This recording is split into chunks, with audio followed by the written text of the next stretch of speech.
Welcome back. In today's video, I'll show you how to easily change your Windows password without the old one. By the end of this tutorial, you'll know how to do this and also discover other advanced Windows secrets. Stay tuned and don't forget to subscribe to my channel for more helpful content. To change your Windows password without the old one, follow these steps. Open Command Prompt as administrator, type NetUser and press Enter to list all user accounts on your system.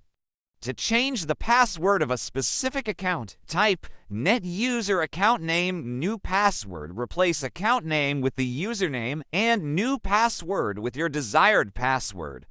Press Enter. The command will complete successfully and your password will be changed.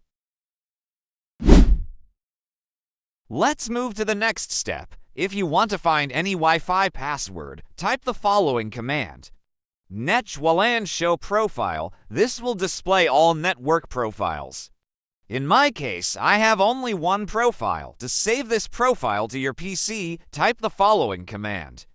netwlan export profile name equals your network name key equals clear folder equals C. After doing this, a file will be saved on your CO drive. Go to your C drive, open that file, and under Key Content, you will find the Wi-Fi password. This video was very useful and I spent a lot of time making it. Please like, share, and subscribe to support me.